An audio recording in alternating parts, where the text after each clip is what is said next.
Hello friends, வணக்கம். Welcome to our channel Anu's vlog. நம்ம இன்றைக்கி இந்த வீடியோவில் என்ன பார்க்க போகிறோன்னா, ஒரு டேஸ்டியான ஒரு ஸ்வீட்டான ரெசிபி தான் பார்க்க போகிறோம்.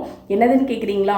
பாசுந்தி தான் நம்ம இன்றைக்கி பார்க்க போகிறோம். நம்மளோட சப்ஸ்கிரைபர் ஒருத்தவர் பாசுந்தி ரசகுல்லா எனக்கு செஞ்சு வீடியோ போடுங்க அப்படின்ட்டு இருந்தாங்க. ஸோ இன்றைக்கி அவரோட ரெக்வஸ்ட் மாதிரி பாசுந்தி எப்படி பண்ணுறதுன்ட்டு பார்க்கலாம். நெக்ஸ்ட் வீடியோவில் ரசகுல்லா ரசமலாய் எப்படி பண்ணுறதுன்ட்டு நான் உங்களுக்கு சொல்கிறேன். வாங்க வீடியோக்குள்ளே போகலாம். தேவையான பொருட்கள் பார்த்துடலாம். நான் 1/2 லிட்டர் பால் இன்றைக்கி எடுத்துருக்கிறேன். இது வந்து ஃபுல் க்ரீம் மில்க். நீங்கள் இதையே யூஸ் பண்ணிக்கோங்க. க்ரீம் மில்க் யூஸ் பண்ணால் தான் பாசுந்தி நல்லா திக்காகவும் கொஞ்சம் டேஸ்ட்டாகவும் இருக்கும். 1/2 கப்புக்கும் கம்மியான அளவு சர்க்கரை எடுத்துருக்கிறேன். நீங்கள் சர்க்கரை அதிகமாக சாப்பிடுவீங்கனாக்கா 1/2 கப் அளவு எடுத்துக்கோங்க, கரெக்டாக இருக்கும். நெக்ஸ்ட்டு பாதாம், பிஸ்தா, முந்திரி மூணுத்தையும் வந்து பொடி பொடியாக கட் பண்ணி வச்சுருக்கிறேன். நீங்களும் இதே போல் பொடி பொடியாக கட் பண்ணிக்கோங்க. நெக்ஸ்ட்டு ஏலக்காய் டேஸ்ட்டு பிடிக்குன்னா ஏலக்காய் ஆட் பண்ணிக்கோங்க, இல்லைன்னா ஸ்கிப் பண்ணிடுங்க. நெக்ஸ்ட்டு ஃபுட் கலர் எடுத்துருக்கிறேன். உங்கள்கிட்ட குங்குமப்பூ இருந்துச்சுன்னா நீங்கள் குங்குமப்பூ யூஸ் பண்ணிக்கலாம் ஃபுட் கலருக்கு பதிலாக. இல்லைன்னா நீங்கள் ஃபுட் கலர் சேர்க்காம கூட செய்யலாம். வீட்டில் செய்கிறதுக்கு நல்லாயிருக்கும். எப்படி செய்கிறதுன்னு பார்க்கலாம் வாங்க. ஒரு பாத்திரத்தை அடுப்பில் வச்சுக்கிட்டு அதில் இந்த 1/2 லிட்டர் பால் இருக்கு இல்லைங்களா, அதை அந்த பாத்திரத்துக்கு மாற்றிடலாம். ஸ்டவ்வை ஆன் பண்ணிவிட்டு ஹை ஃப்ளேம்லேயே வச்சுக்கோங்க. ஹை ஃப்ளேம்லேயே வச்சு பாலை நல்லா கொதிக்க விடுங்க. இப்போ பாருங்கள், பால் நல்லா பொங்கி வந்துருச்சு. பால் பொங்கி வந்ததுக்கப்புறம் ஒரு கரண்டி எடுத்து பாலை நல்லா வந்து கிண்டி விட்டுக்கோங்க. பாலை கிண்டி விட்டதுக்கப்புறம் நம்ம பொடி பொடியாக நறுக்கி வச்சுருக்கிறோம் இல்லைங்களா, பாதாம், முந்திரி, பிஸ்தா மூணுத்தையும் இந்த பாலில் வந்து நம்ம கலந்து விட்டுக்கலாம். கலந்து விட்டுக்கிட்டு நல்ல கைவிடாத அதை வந்து கிண்டிக்கிட்டே இருக்கலாம். மீடியம் ஃப்ளேம், ஹை ஃப்ளேம் ரெண்டுத்துலேயும் மாறி மாறி வச்சு அதை நல்லா வந்து கிண்டுங்க.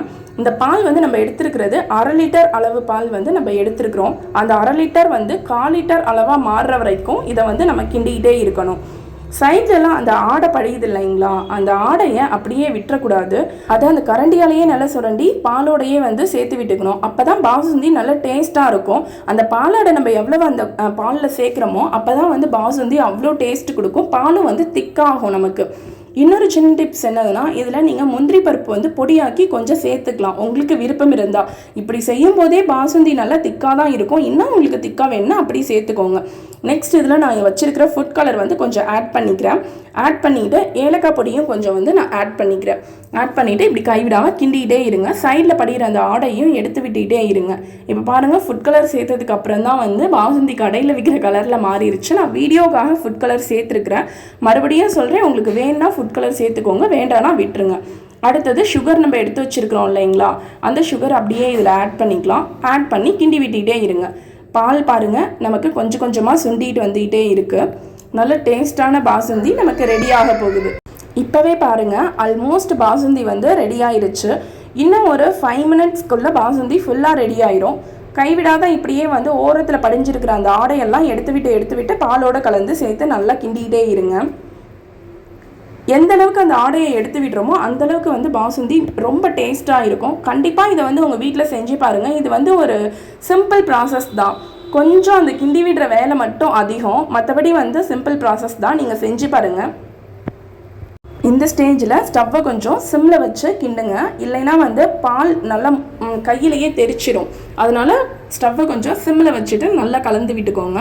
இங்கே பாருங்கள், இப்போ பாசுந்தி வந்து ஆல்மோஸ்ட் ரெடி ஆயிடுச்சு. இன்னும் ஒரு 2% தான் பாசுந்தி வந்து ரெடி ஆகணும். அவ்வளோதான், முடிஞ்சிருச்சு. எவ்வளோ திக்காக சூப்பராக இருக்குன்ட்டு பாருங்கள். இதை நான் இப்போ ஒரு பவுலில் வந்து மாற்றி உங்களுக்கு காட்டுறேன்.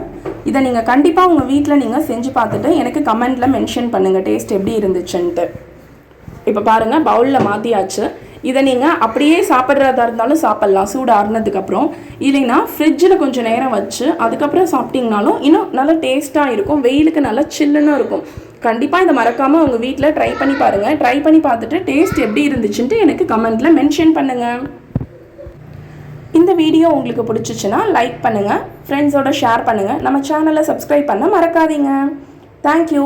நெக்ஸ்ட் வீடியோவில் இதே போல் ஒரு டேஸ்டியான ரெசிபியோடு சந்திக்கிறேன். பாய்.